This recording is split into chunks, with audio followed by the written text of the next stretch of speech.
So today's topic is you and I give everything all the meaning it has. And the statement, it's I would say it's quite radical, but it's quite true for me at least. And it's sort of going in the direction of I think it's important to understand that it says you and I give everything all the meaning it has. So it's not just some things we give meaning, and some things the meaning is given already, but it says you and I give everything all the meaning it has. So it's quite significant. If you think about it through as a consequence, it has a huge impact on our lives, because if you entertain that was true, it would mean that, today, all the things that happened, to us today, and we had ups and downs, that, you and I were giving all the meaning to everything that happened today. So if you had a wonderful day, that's sort of the meaning that was given to this day. And if you had not such a wonderful day, that was also given. So for me, if I hear that shows me, or, that there's so much power in a way that we have over not really the events that are happening, but over how we cope with events. And I think that's where the magic lies. I think we don't have much control, if at all, over events happening. Whether there's a car driving in front of us and not following the rules, or if our girlfriend or boyfriend breaks up, or if we lose a job, or if we get the best job that we always wanted. Doesn't matter. Good things, bad things, but that's a funny thing. Those things, we usually say there's a good things and bad things, but that's exactly the topic. That let's say somebody breaks their leg, and they would give, or the meaning would be given right away. Oh, this is horrible. This is really bad. But then maybe it's not so bad, because, for instance, I was in hospital twice, and I broke my leg, and I had something with the lung at some point. And then, when I was in hospital, at least for some time, it was the most horrible time in thinking back, or at that time.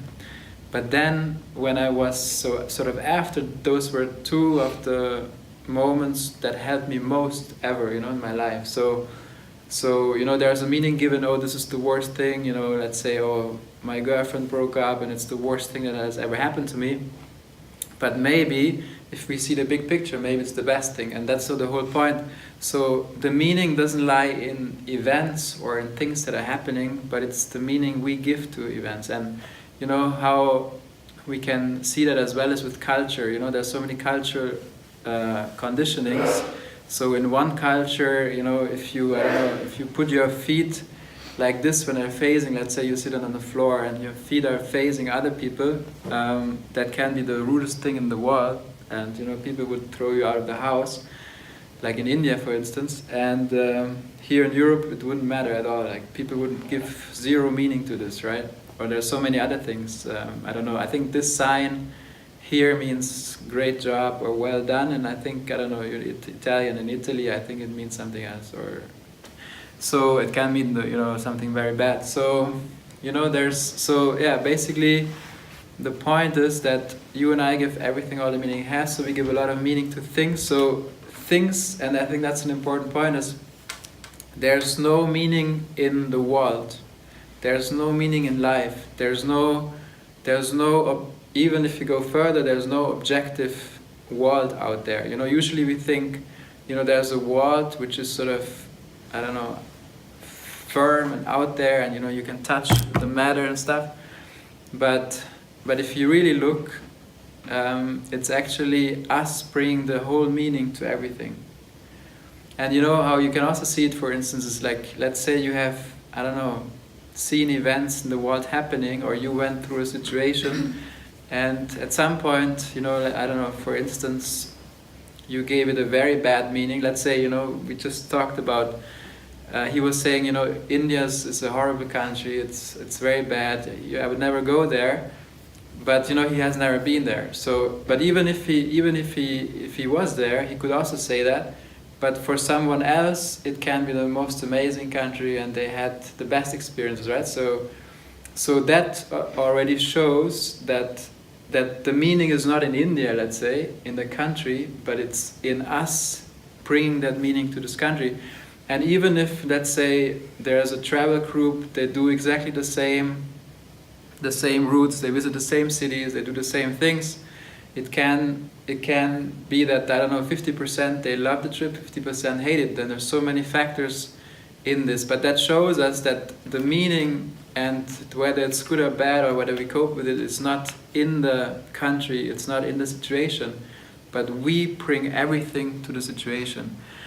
And as I said, it's not so much about the theory or whether this is right or wrong what I say, but it's about how does that make us feel, or what can we take with this. For me, it's very obvious. If that's the case, if I bring all the meaning into everything, in sitting here, in, I don't know, going to bed at night, in meeting people, in doing a job, then that tells me I can either have, for instance, I don't know, a day that is very lighthearted and that's fun and how I like it to be, in a way, or it can be the most horrible thing, And for me, it's always a sort of a navigation, a GPS. If I feel, I don't know, lighthearted, and if I don't get tired, if I sort of get energy from things, that's for me a good sign that things are going, I don't know, the way I want, in a way, And if there's, things that I don't like, or it feels heavy, or that drain energy in a way,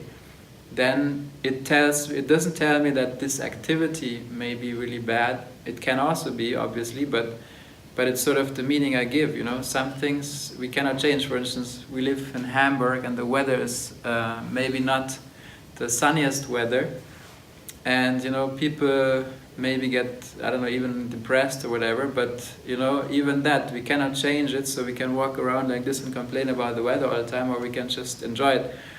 I heard once a story which I found very interesting. I think she's a singer. She grew up in the Bahamas. I don't know, Heather Nova. I don't think she's big anymore. She used to be big like 20 years ago. But she grew up in the Bahamas, and they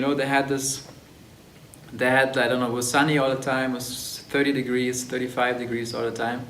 And then they had like, I don't know, 1 or 2 rainy days a year. And for them, this was like a festival, because imagine, like when you always have sun, 25, 30, 35 degrees, and the rain is such a rare thing, people, this, I don't know, a few days that were rainy, they were just going outside and celebrating, because it was, rain at, also 30 degrees is like a nice thing, right? And it was so special. And then at some point, she said that she moved to London for that reason, because she always, when she was a child, she always had this great memory about rain, and, we built the connections, and then she moved to London and she could be so happy, because they had, I don't know how many rainy days, like 10 rainy days a month or so. So yeah, I think that's a very important point, to see that there's so much meaning that we bring into the world, and there's no such thing as meaning in life, even, there's no such meaning, because if you ask, I don't know, 100 people or 100 experts or whatever about the meaning of life, everyone will tell us something different, right? Some people will say, oh, the meaning is life was, I don't know, to always do the right thing. Some, if you read the Bible and you have the 10 Commandments and whatever, or like you wait until you die and then you get into heaven. I don't know, whatever, like, but that's exactly the point, that we give all the meaning to it.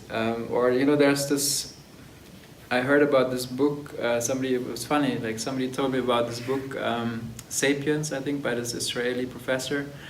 I don't know if some of you read it. I think it's a bestseller right now. And then I heard from someone else, and then from someone else on the same weekend. So I checked out some talk of this guy. And he was saying in a way, that, like, also that the meaning is not something out there, but we give it, like, for instance, he was giving examples, I don't know, 500 years ago, it was normal that if someone killed someone's daughter, that they were, as it was the law, that they also killed that family's daughter, something like this. So it sounds drastic to us, but for the people living in a society like this, it's the most normal thing. And so you imagine someone comes in 500 years to our society, and they would see what we're doing. I don't know.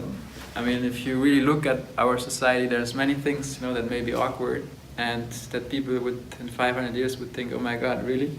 they did that. But yeah, that's sort of, we take that for granted. We're so in it, and we don't even question things anymore. We don't question the status quo, and then we live with it, and we sort of, it's almost like we're sort of on autopilot, we're sort of in this thing, and then we just go with it, and if it feels good and if we're happy, that's great. But as soon as maybe something even on a society level or individual level, if something doesn't feel right or good or lighthearted or whatever, then I think it's good to just look and maybe question it. Because I think this meaning thing happens, on both. I think on an individual level, but also on a sort of group level, on a society level.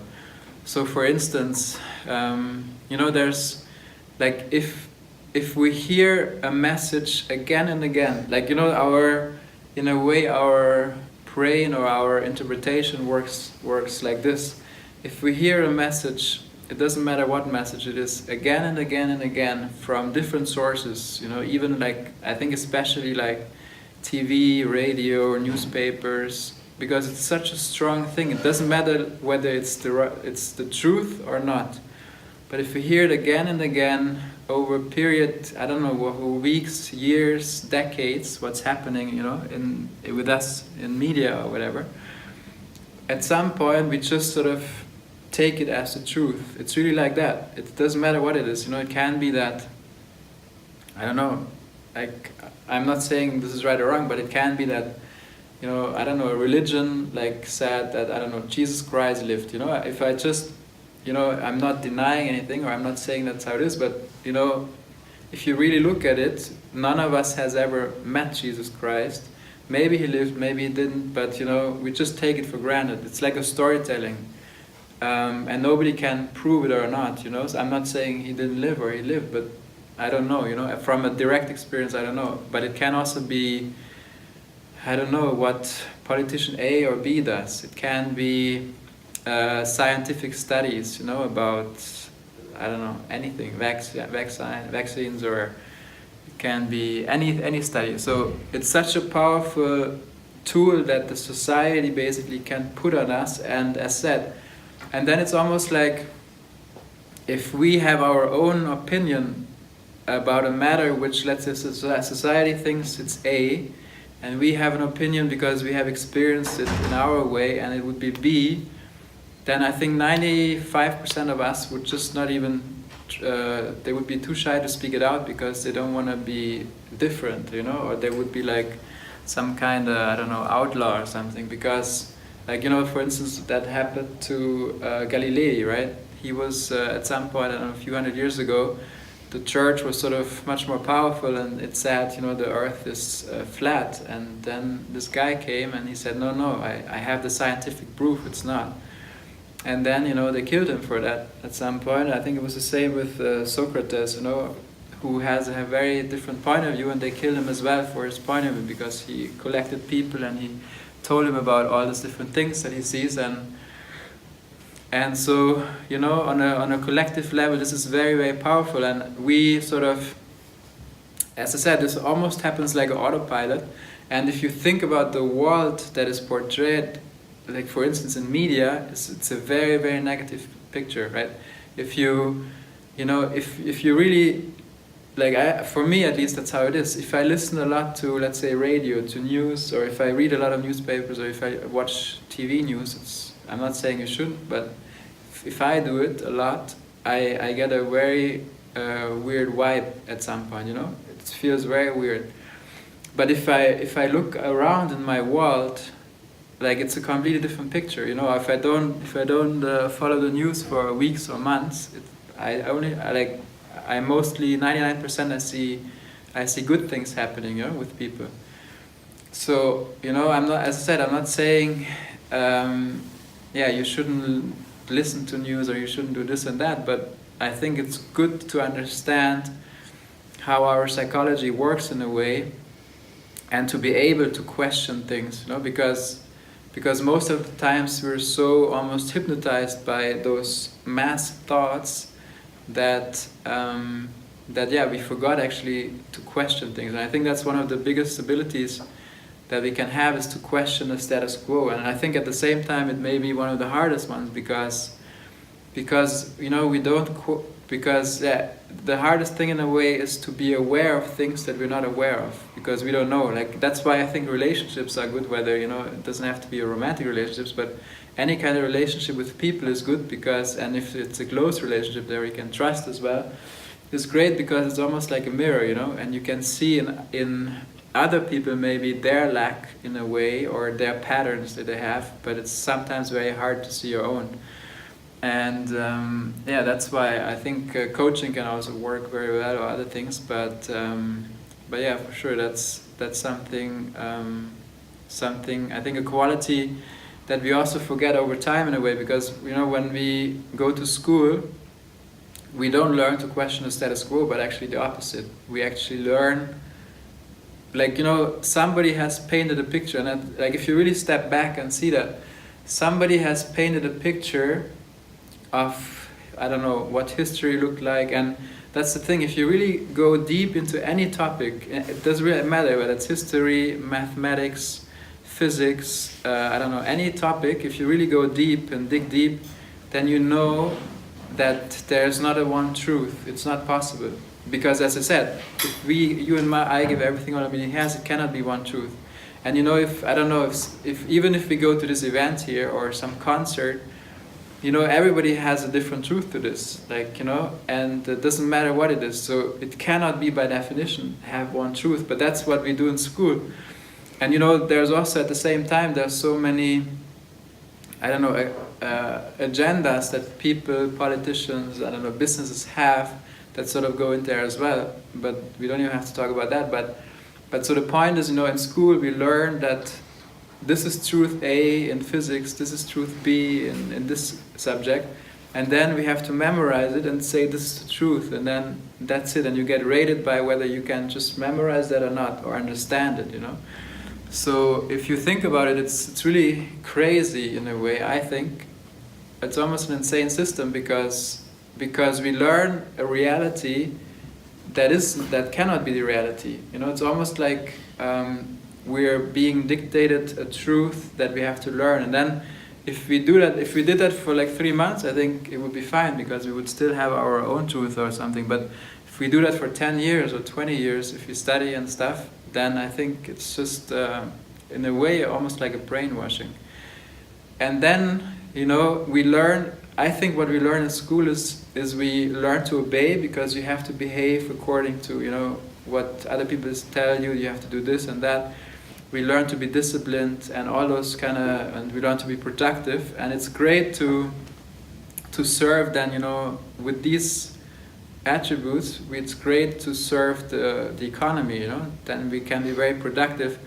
But then what happens is we have sort of lost touch with our intuition, or we have lost touch with questioning the status quo, questioning things. And that's why it's more like, that we don't even have the choice anymore to give meaning to the world or to people even, but we have this almost a prejudice, against, I don't know, our manager, or against our family members, or against this and this, because we sort of almost gave up and give the meaning to things that are given to us, We don't even have the choice anymore, this moment of space where we can say, okay, look, that's sort of the meaning I give to this relationship, or this is the meaning I give, to, I don't know, seeing the world, or going, I don't know, it doesn't matter what. Or even to ourselves, I think the image we have about ourselves is the same. Like, I always like this example of like, if you look at magazines, like where you see women, right? If you, like, I think it's one of the hardest things to be a woman, because if I see these magazines and if I was a woman, then I would get that depressed every day if I took this seriously, because you see only, I was working in that industry, like, you see only models, like, let's say 90% models, they are already very beautiful, they're very skinny, like, super skinny. They have, like, they went through photo shoots after this, so the photo shoots, people, I don't know, companies spend $200,000, $300,000 on a photo shoot.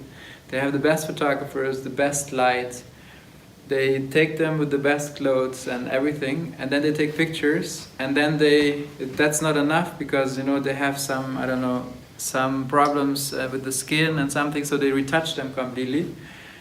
And then what happens is, all the women, they look through the magazines, even if you don't buy the magazines, but you still see the models here and there.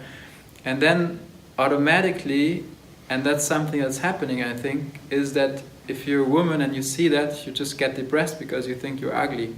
And even if you're the most beautiful girl, you feel like you're super ugly, and that's, or fat or whatever, But that's insane because that doesn't have anything to do with reality, like nothing, like at all.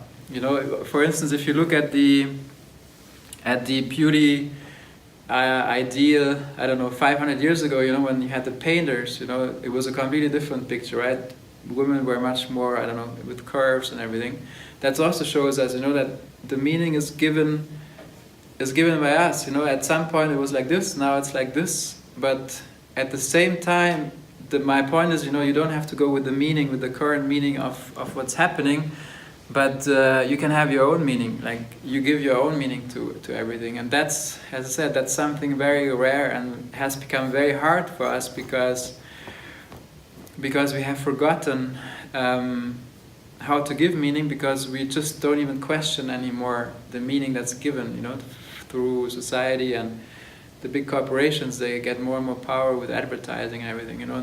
There's hardly anything out anymore without advertising. So yeah, that's, I think, also an important point. And the point is how can we give more, or have the space to give meaning, or maybe just to stop and maybe not go into this current of giving meaning. And that has to do with our own conditionings, right? We have very strong conditionings how we perceive the world. So for instance, I think it happens every day to us. Let's say you're in a relationship, whether it's with your partner or with a manager or with your family members, whatever. You're in a relationship, but how the relationship can change in a very good way, in the fastest way, where you don't need any help from outside, is not by changing the other person, which we usually try. We think, they don't behave that way. If they behave that way, everything would be cool. If that person did that, if that person did that, if that person did that, everything would be cool. But what's the likelihood of that ever happening? It will never happen like this. So the fastest and easiest way is, and it really works. You just have to do it. Because let's go back to that. Because if somebody, let's say, I don't know, it can be like as simple as that you're like sharing a kitchen with someone, or a bathroom, and that other person, I don't know, whatever they do, they don't put their toothbrush there, or whatever, they leave the breadcrumbs around, whatever it is, right? Can be as silly as that. Or, I don't know, somebody says something all the time which you don't like. So that's the meaning we give to that situation. So the problem is not that other person doing something like that, but the meaning we give to that. So we come with some kind of lack, and we bring that, project it into that relationship, and then we think that other person needs to fulfill our insecurities. It's nothing else than an insecurity that we have in ourselves. If something pisses us off, if we don't like something and it happens again and again, it's not the other person, that's not the cause. That may be a trigger in a way, but that's never the cause. So yeah, the easiest solution is to be aware of that insecurity that we carry around with us, and just let go of that. And then but just try it out. So the next time you meet that person in the same situation, you're just open-minded, and you're aware that this is the insecurity you have in that moment. You just see it, and you just meet that person in a fully innocent way, and nothing happens. You will see there's no reaction, nothing is coming, and that's like it's very simple, really. If you don't react to that insecurity, it's not like you react to that person. If you don't react to that insecurity, because how can it be if something makes you angry, let's say, I don't know, whatever, there's so many examples, but let's say if something makes you angry, let's say somebody doesn't clean up the kitchen after they used it, if that makes you angry, it doesn't make the other person angry. So we usually say, oh, but yeah, we have different preferences, I like it clean, I don't like, but there's always something beyond that, it's not like that some people like it clean out, but there's an insecurity in there. So if it's not clean, then what? So maybe there's a conditioning, whatever happened before, but yeah, just try it out, it doesn't, like if you just say, no, but yeah, come on, that's too easy, that's just another excuse of the mind, forget that. Just, all I'm saying is if you want some peace in your relationships, don't wait for the other to change, you don't have to wait. It's like, it's enough, you can just, like, you don't even have to be a role model, you can just try it out, go into situations that used to cause some anger or some kind of, I don't know, whatever, and just be there and then see that it doesn't come up anymore, because you don't need the other person to change, but it's enough if you understand that it's an insecurity. So anything, for me in my life, if I realize, there's some anger or something coming up in emotion like this, like the easiest way would be to say, oh, look at this person, he or she is doing this again, she's doing it to piss me off, I know it, but it's not like this. If you look, like really, like that's also an exercise you can do. If you think the whole world is trying to piss you off all the time, then I think you're wrong, because they're all busy thinking about themselves all the time, just like us. Like we think all the time that everybody thinks about us all the time, and they always try to do bad to us. But it's not like this at all, because usually what happens is everyone is so busy with themselves, they think exactly the same thing. And if you really think about it, I don't think there's any person out there who has bad intentions on you, unless, I don't know, you killed someone from their family, maybe then, yeah. But that usually doesn't happen, and I don't think anybody does that here. But if you really think about it, nobody has bad intentions to do something to you. Yes, sometimes, they hurt you, but they don't intend to hurt you, and I think that's a huge thing. So if you think you have an enemy, and they always try to piss you off in a way, then think again, because they don't. Like, they may, as I said, they may do something that you don't like, but it's something that you don't like, and you can change that fully. Like, it's not just a saying, but you can fully change that. So yeah, if you see that nobody, if you just see that nobody is out there who has the intention to piss you off, and then you will see that there's, I will not even say you in a way as this thing here, but it's something, there's all those thoughts coming, right? You pick up some thoughts. So like, let's say there's always thoughts coming, and those thoughts are still coming. Even in those situations they may come. There may be a thought coming saying, oh, look, he's doing it again. Look, he's doing it again. But this thought is coming, but just let it come and go. That's it. Because what usually happens, or even with emotions, it's like this, you can feel that anger already coming, and then you have a choice. You either identify it as this anger and you do it, or you just let go. And it sounds very idealistic, but it's not like this thing, where you say, oh, you just think positive and it's easy to do. It's very different than that. It's completely different. I like this example these days. I will say it again with the mushrooms. It's a mushroom that grows in nature from the family of the cordyceps, and I find it very fascinating. There's so many fascinating things in nature.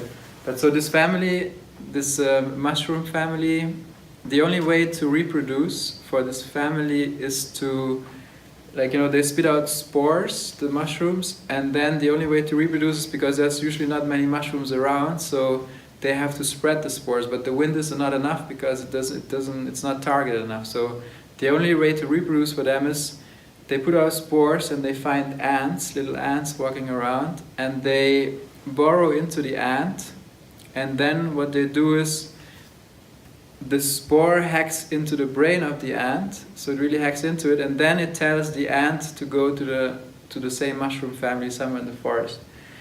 And once it reaches that other mushroom, it basically kills the ant, and then out of the brain grows another mushroom. So that's happening in nature. And that's how I think that's what's happening with us in an analogy when it comes to what I just said.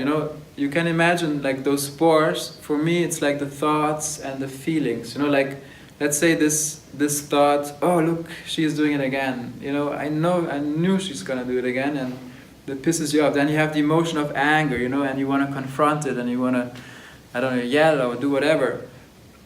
And that's what happens. Like when with the ant, this spore that hacked into the ant's brain, it's almost like this, because what happens is in this, like if you asked the ant and said, hey, where are you going? Why are you going in this forest? You've never been there. The ant would take that to be itself and say, it would defend it and say, oh, I want to go there, just leave me alone, I want to go there. It would take that being hacked as itself, that mushroom, right? And that's what's happening with these thoughts and with the emotions. If you ask me, those thoughts and emotions is not us.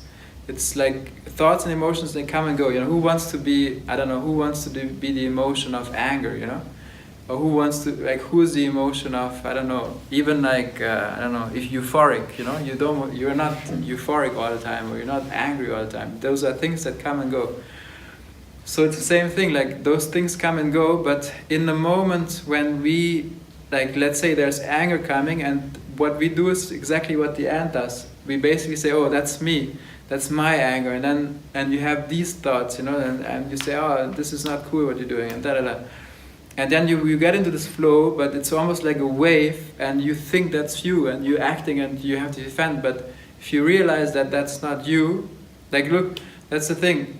If you take that as yourself, then what you do is you defend it, and it's yours, and you can't let go of it. It's very hard. But if you realize that it's just a thought and an emotion coming and going, then you don't have to go into it, you don't have to defend it. And then it can come and go, and it can even have an effect of, I don't know, showing an emotion, but it's not staying, and that's very important, I think. And it's not staying for the next situation when you meet, because what happens usually is we walk around with so many prejudices, against people, or countries, or I don't know, cities, or anything. Like I think that's the funniest thing is, like, if you think about it, we pretend that we already know how our day is going to be. Like, we wake up and we know our day is going to be like, that doesn't have anything to do with life in my eyes, Or we know next time we go to the movies, we know it's going to be like this. Or next time we go to meet friend A and B, we know it's going to be like this, If we see, or our manager is going to do this again, or our partner is doing this again. It's like almost like, it's not life, I think. It's more like, we try to always, I don't know, put everything into some categories. And, life is like spontaneous, and it's a life, it's a life. You never know what to expect. But, I don't know, in some way we have learned to play God, and we think we can predict everything, and that sort of takes, the juice out of everything in a way. And yeah, it's the magic of life lives in the aliveness. That's I think one of the things that I think we have in a way seemingly forgotten is exactly that aliveness. If you look at kids, I don't know, there's aliveness, pure aliveness, because they don't predict and say, look, my day is gonna be shitty. I know, like imagine a 4-year-old. He's waking up like, oh shit, I'm gonna play with, I don't know, Alex again, and last time it was so shitty, He always tried to piss me off, and he's gonna do it again today. They don't think about this at all, like, it's like fully spontaneous, but when we go to work in the morning, we know it's gonna be a shitty day at work, We know we're gonna sit there, but that's the thing, it's not like, that's exactly the meaning we give to that. That's exactly it, Or we say, oh, I'm gonna meet this friend again. Come on, like, yeah, you can decide to meet that friend, but maybe because look, I think that's also very fascinating. That like a self-image that we have, or image about others. It's like it's exactly that. It's an image about others. Like, for instance, let's say India. We spoke about India. What is India? India as such, like it's okay. You can say it's a country, blah blah blah. But a country is also a concept. It's a word. It's an idea. But then, let's say you go to India, then it's like an experience, right? And it's like India doesn't exist. It's really like just a thought, because you can go to, I don't know, Bangalore. It's in the south, but even that is a city. It doesn't matter if you go. You can meet the best people in India, have the best time of your life, and you can meet the worst people and you can have the worst time of your life. Like, both is possible. Or like if you just think about self-image, you think about yourself. Look, are you the image that you think about yourself? Is that you? No, it's not. You're not an image. But you have built an image. Everyone here has built an image about themselves. So if you're lucky, then you have built a great image about yourself, But if you're not lucky, then maybe you have not built a great image about yourself. But that makes the difference about your day, if it's going great or not. So if you, as I said earlier, if you believe the magazines, and as I said, it's like you may sit here now and say, no, I never read those magazines, and I think I know who I am. I don't get influenced by this, but you do get influenced. Like, like there's this saying, like, what is it? I remember, the worst thing in a way is, to think you're free, but you're not in a way. And that's the point. Like, if you think about a self-image, so you have built images about yourself, and it's an association, right? So it can be based on, like, many times it's based on what we have experienced as babies or even as little children, right? That has formed and shaped us so much because, back then we were so open and any little thing has shaped us in a way. And there's many things. It could be an instance, a drama that we had, or somebody said, hey, you're not good enough. And then we sort of, whoa, really? We believed it, or, whatever it is, or we were bullied in school. And we carry that around, but it has nothing to do with the truth, nothing at all, because we're not an image. But if you think about yourself in a certain image and have these conditionings, then that's what's dictating your day, and that's exactly the insecurities that we have. Somebody says, hey, you're not good at math, and then, and then all of a sudden you believe it, and then every time you write a math test, this comes up again, and that's just an image. And that's with everything here. So what I'm saying, like, this, and we do that we're trying to get a fake security. Like, there's no security in this world here. Like, in this in this world of objects, there's no such thing as security. But what we're doing is we're trying to build a security. We're trying to build walls around us, trying to be secure. But that's exactly what's keeping us from the aliveness. And that's, like, it's just, beautiful to see how we're trying to be safe and secure, but we have built it in such a way that we're so far away from what's, from the aliveness that's happening. It's only seemingly like it, but that's sort of the effect it has on our life. So the same thing as I said earlier, the self-image that we have, we're not an image, we're this, I think we're this aliveness, we're not an image. So the same thing when you think about others, that's exactly the other point. When you think about others, we have also images. We have images about others. So we have an image about our manager, we have an image about our partner, we have an image about our mother, father, children, friends, whatever.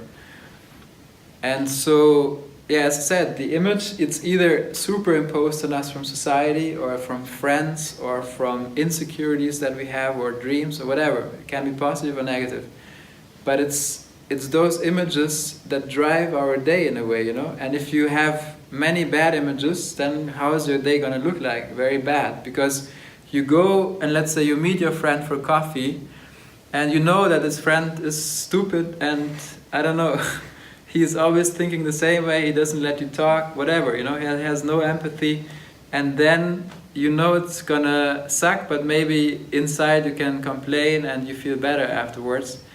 But you know, your friend is not all of that. That's just what you bring in, maybe to make you feel better. I don't know, whatever reason, doesn't matter.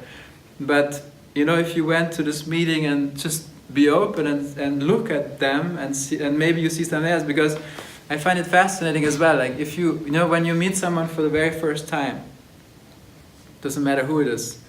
I mean, when you meet your mom for the first time, maybe you don't remember. But you know, when you meet someone for the first time, then like they're very, very different, the people. You give them much more space to be something themselves than when you meet them the second or the third or the fourth time. What we do very quickly is, you know, like, I don't know, we just I don't know, put concepts or put them in a drawer, you know, or put them in some kind of category so we can be safe, you know. It's like, okay, fine, you know, now I know this one is this. But that's, you know, that's exactly what takes the aliveness out. And that's, when we have relationships like this, they're all that, those relationships. There's nothing, there, you cannot get anything out of it. And none of the two people. That's very mechanical, you know. It doesn't feel nice. Like, you know, we complain that our friends are not exciting and they're not wild, they're not, I don't know, spontaneous. But exactly for that reason, you know, because we know exactly who they are. But we don't let them come, you know, and that's a huge thing, I think. And the same with us, you know. We think we know who we are, what we like, what we don't like, and that's why our, I don't know, every weekend, every week looks exactly the same, you know, because we think we have to be like this, and our friends, they know us like this, and our family knows. So, you know, we're in this, I don't know, fake comfort zone, which is not comfort, but which is actually, has put us very far away from where life is happening in a way. But the good news is this is all only seemingly happening like this because, you know, at the same time, at the same time, you cannot be not who you are, you know, you're always who you are. But as I said, the only effect is whether you sort of are aware of it or not. And yeah, you know, this whole giving meaning thing is really huge because at the end of the day, I think, you know, we are drenched in this aliveness, in this, I don't know, joy, in this peace that I think we all are and that we share. But with all this conditionings from society and on an individual level and the things we have gone through on some level, you know, it's almost like we are drenched with joy and happiness and togetherness, but we walk around like this and think, oh my God, you know, will I make it through this day? Or, you know, oh my God, life is so horrible. And that's the, I don't know, in a way, that's sort of our day, you know. And if you see that, then it's just almost like a comedy show, you know. Like you will see people almost like, I don't know, in paradise in a way, and you see them being so obsessed with thinking they're not, you know. And I'm not talking about now extreme cases, but I'm talking about cases in everyday life where there's healthy people, they have a, I don't know, good life, you know, because our mind is going right, oh, but what if they have cancer? Or what if, I'm not talking about this, I'm talking about us, our lives, you know. We all look healthy, we are fine in some way, and, you know, it's happening to us, not to extreme cases. And I think,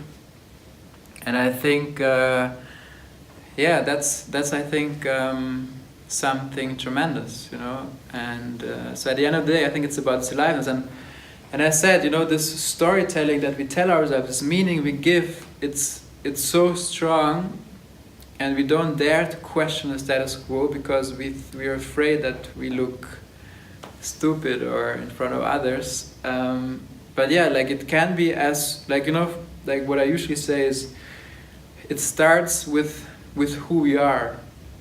And if we believe, and that's sort of what has happened, because we fully identify, you know, what we think we are is this body and the thoughts.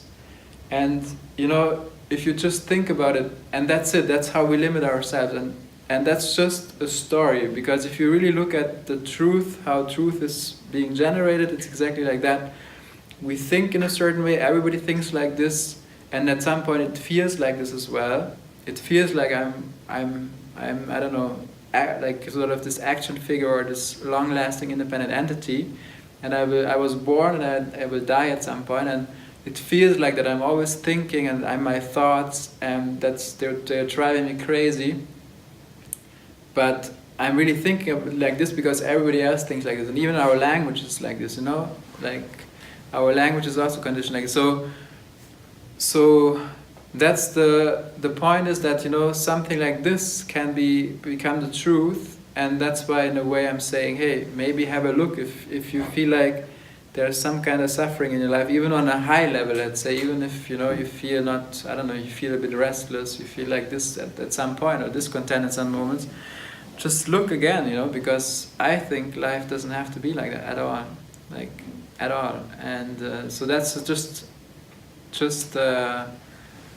good to see that what else could be out there, So yeah, that's what I wanted to say, I think. So yeah, now we can just if you have questions or comments, or if you have other points, we can just openly talk about it.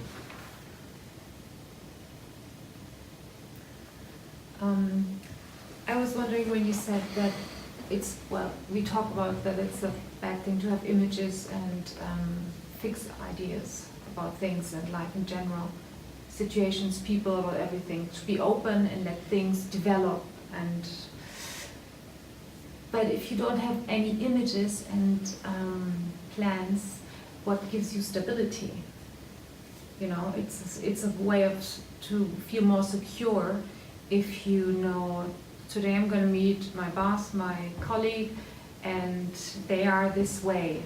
And if I don't know what to expect, you know what I mean? So yeah. I wonder if I wouldn't feel unstable. I mean, some people are really obsessed with naming things and saying it's like this, putting into a drawer and so on. I think because of that, because of security. Yeah, for me, what you're saying, you see that every day happening. For me, that's a fake security, There's no such thing as a security here, because, anything can happen any day here. Like, we can just die like this, I don't know, something can happen. And the thing is, that also has to do, I think, in a way with that playing God that I was saying. We think fully that we have free will over everything, in a way, almost everything, that at least what we do and what we think. And if we have this belief, and that's sort of the nature of this, of this action figure, or this self-obsessed figure that we think we are, is exactly that. And as said, we can talk a lot about this, but the thing is, what I always like is just to try it out or do it, just to entertain, this could be like this, and then you do it. From my experience, I have always also had a very strong tendency to try to control everything, but it drives everyone mad at some point. And then you can say, okay, but I will do a light version, so I will only do it here and there. Yeah, you can do that. But from my experience, there's hardly any control, if at all, over events happening. And from my experience, if I encounter people or situations, with an open mind, with an openness, and let things happen, then not only does it give all the security there is, but also that's, I think, where the magic happens.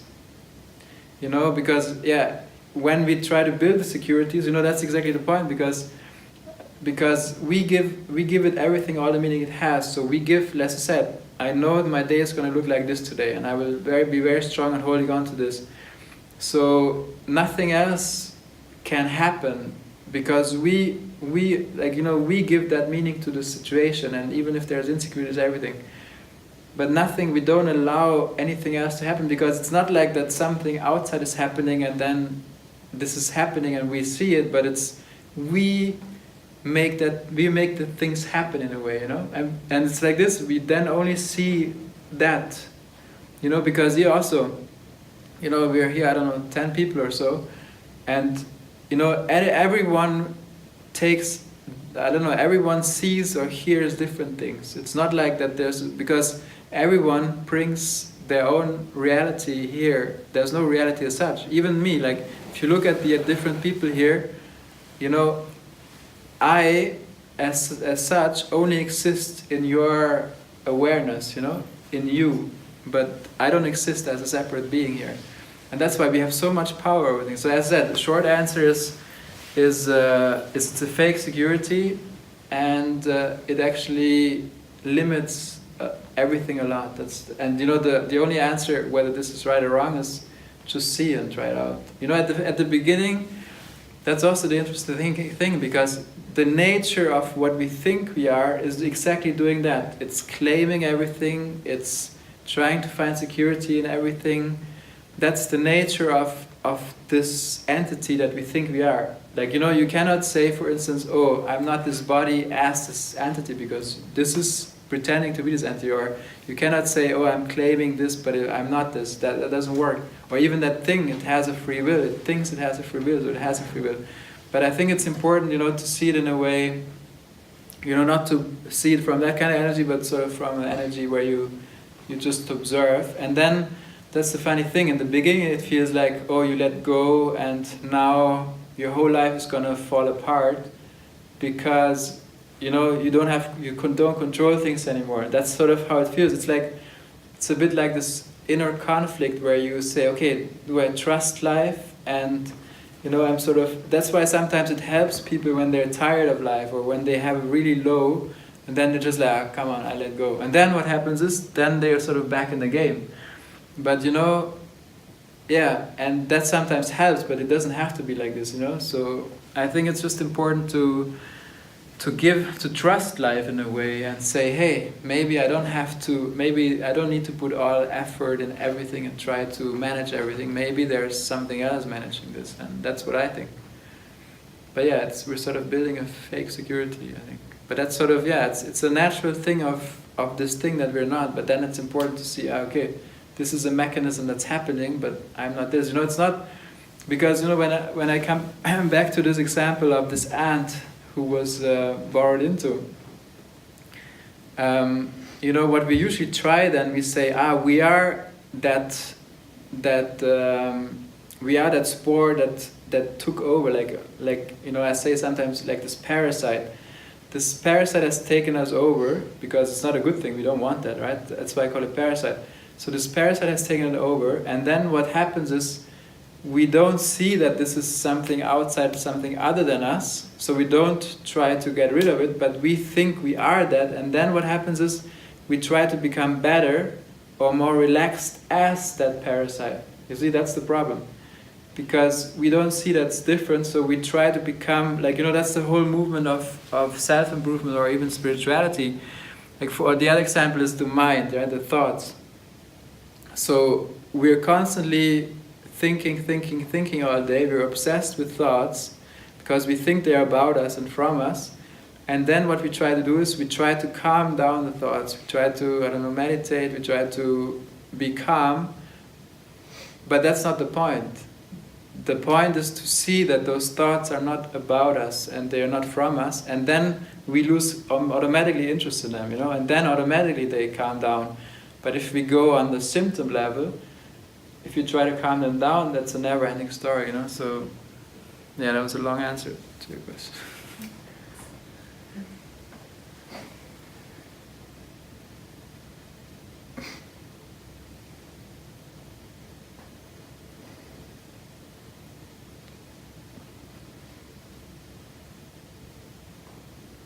Ich wollte diese Kamera an, aber...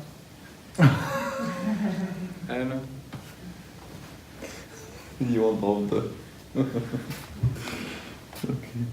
We have a question. If you don't want it to be on tape, I will cut it. Usually you turn it off when you're finished.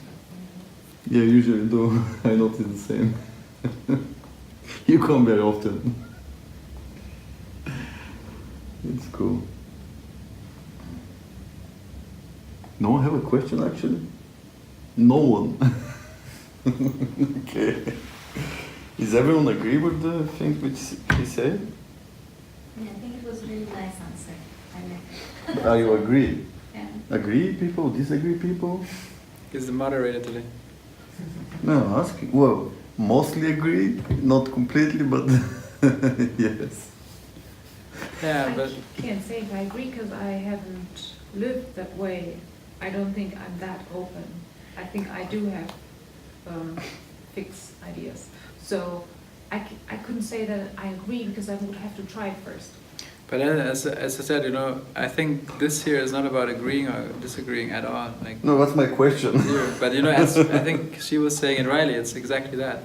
You know, don't, like, as I said, don't believe anything that's written in the newspapers. Don't believe anything like this. Don't believe me either, But, yeah, because exactly. that's exactly the point.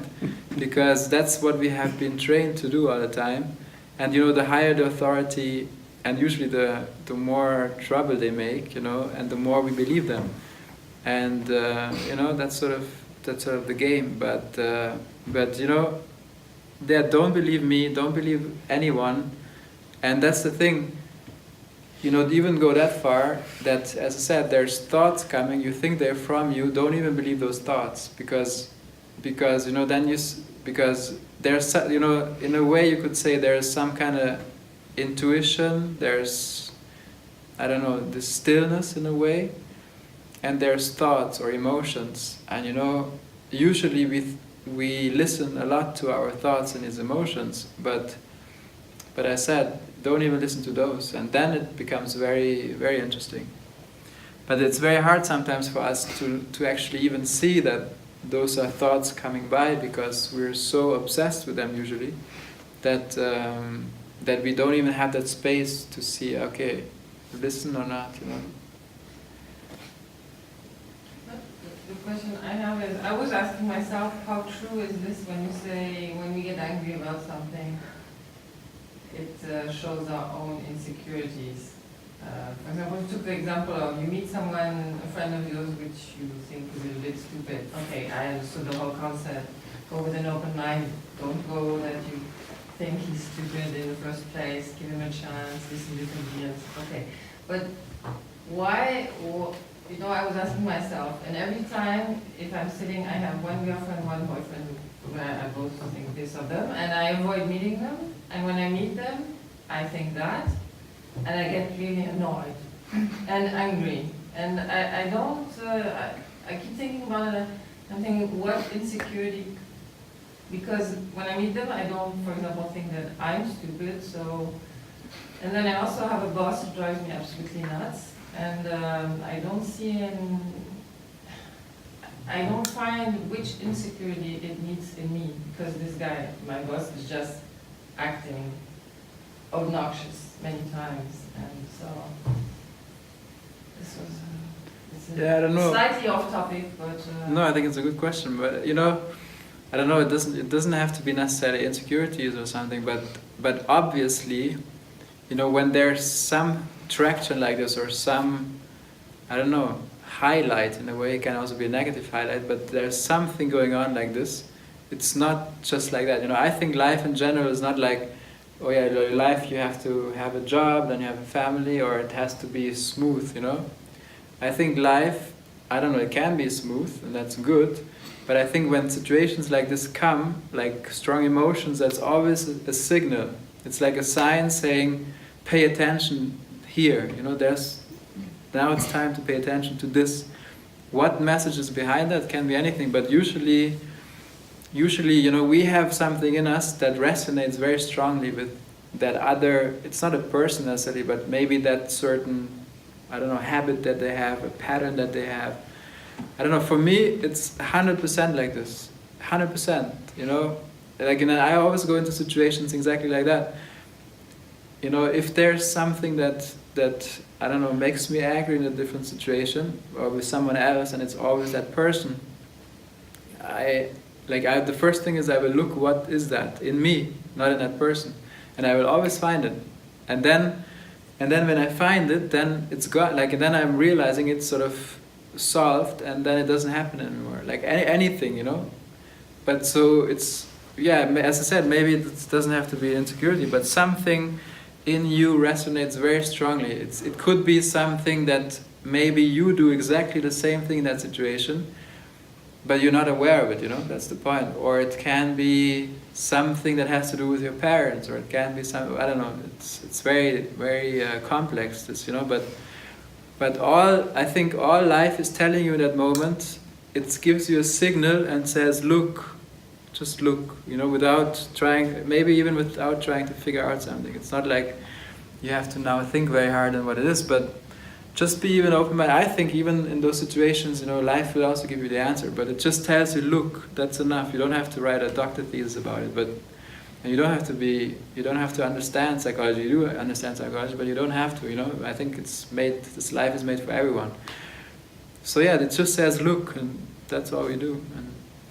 And if your boss is an unhappy person and that's why he's bad, he's just bullying you, or he is receiving a lot of bad energy and he's giving the bad energy back to you, even though you're not the one who's giving it to him. So that might be something that has nothing to do with you. You know, what are you gonna? You can't find anything that lies in you if it's just, you know, outside, but you're still getting the effects of this bad energy. Yeah, that can also be, but I think, you know, there's no coincidence here, I think. So it can be, for instance. So again, I think this is another signal, like something for you to look at, right? Let's say there's this boss and you know, just that the fact that life has encountered the two of you, there's something for you to look at. So then it can be, of course, and then where you say, okay, look, okay, I have insecurities, but maybe let's say you manage to see it, or you know, you don't react to it anymore. And then let's say this boss is not just only to you like this, but to the whole department like this in a way. Because let's say if it's only to you, then there's probably something and maybe you just don't see it, right? But if it's, let's say there's 3 or 4 people in this example, then you realize, okay, there's something bigger going on. But then, I don't know, as said, I think there's no coincidence, and I think we give everything all the meaning it has. So then you can behave in a way where you feed this, or you can behave in a way where you don't feed it anymore. And when you don't feed it anymore, and you see, okay, this is still going on from that side, then obviously, naturally, you decide you don't want to be around this guy anymore. Then either you quit your job, or you ask to change the department, or whatever, you know.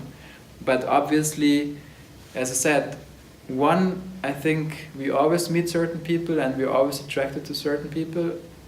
And 2 is when you see the situation and it's not just you, but there's other people involved, then naturally you just make the move, you know. That's it's as simple as that. When you're just thirsty, you drink a glass of water.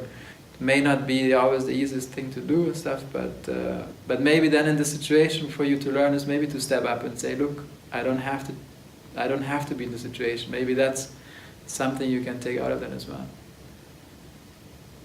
Because, you know, as I said, you know, usually we think like this. We think we have rights, and we think we have the right at our job to have a good manager and, you know, have peace at our work. You know, we usually think like this, but I think it's not about, you know, to have, I don't know, in a way the smoothest path as this action figure. I think those things happen, and it's not like they're good or bad, but I think it's something for us, yeah, as I said, just to look at. You know, it's actually, I think it's actually a gift. You know, it's a present from. I don't know. It's just like, you know, if you imagine as a computer game, it's just sort of a challenge to reach the next level in a way.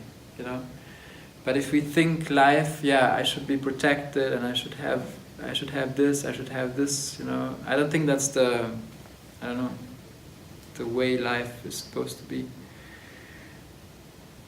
Because at the end of the day, again, you know, we give everything all the meaning it has, and that's a lot of power. But at the same time, you know, there's this going on, but at the same time, there's also exchanges of energies going on. So you know, for instance, I mean, usually there's always, in every situation, mostly, either something gives us energy or something takes energy away. It's sort of like this, right?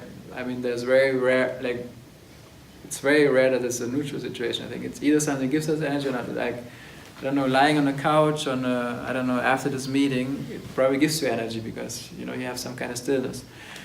But then having a boss like what you explained, it can drain your energy every day like crazy. Or, I don't know, going to the movies, watching a great film with one of your favorite friends, it gives you a lot of energy.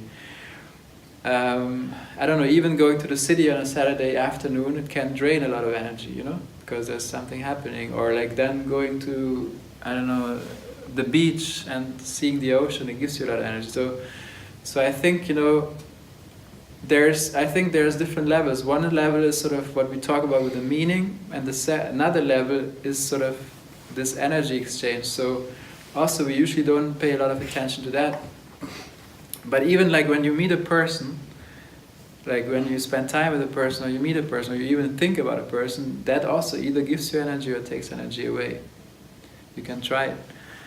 And that's also to consider, you know, in the situation. So if you are in a situation like this, you know, where you always feel like it's taking energy, then either you see, okay, you are able to not let it take energy, or you just say, yeah, you move on, you know, and then it doesn't make sense.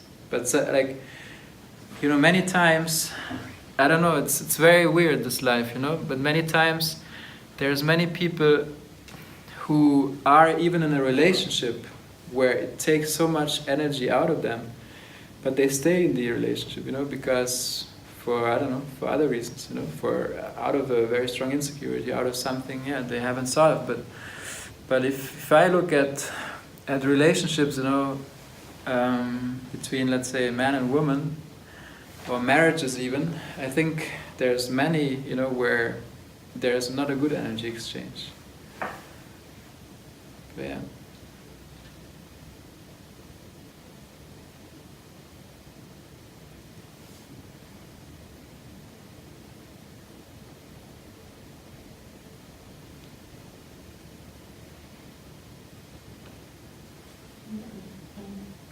This idea, okay, I let go of my preconceptions and I open up a little more. And for me, then it's always a little bit the question, like, it's something that's saying, okay, I know like what I like and I know what I don't like. Okay, and sometimes I don't want to question it all the time. And I know some people, for example, who've heard something like you said, deliberately choose to do a new activity where they're not naturally attracted to, I don't know, paint, for example, for me or something like that.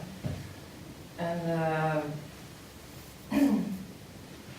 at some point, I don't know, or like you meet someone where you don't think that's too intelligent. The question for me would be, how much time do I want to spend doing something where my preconception says I'm not interested and I don't like it? How much time, you know, is it worth opening up to go towards something where my preconception or myself or whatever you want to call it is not really interested or open, or, you know what I mean?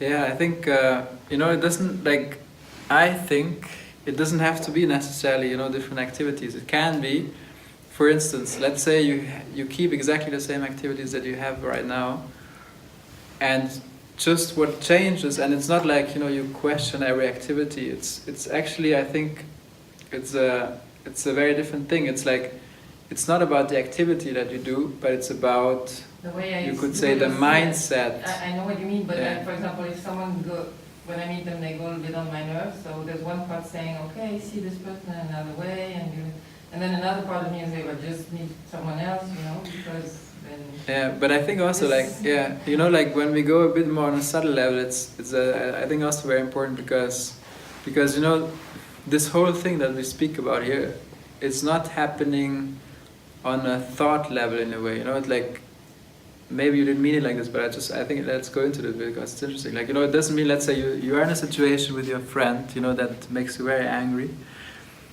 and let's say you are in a situation and then there's a thought coming and saying, let's be more open-minded, you know, try to be more open-minded, you know, and then let's say you're trying, and then look, still it's not like, you know, it's like this, but you know, it's not like this in a way. It's almost like, I don't know, you don't meditate, but But you know, you have those moments when, like, you know, for me there's two different energies. There's like this energy, like more contracted energy, and this kind of energy. And you know, when you go in a meeting like this, you know, where, yeah, you let go of all your expectations, nothing, you know, and you're like,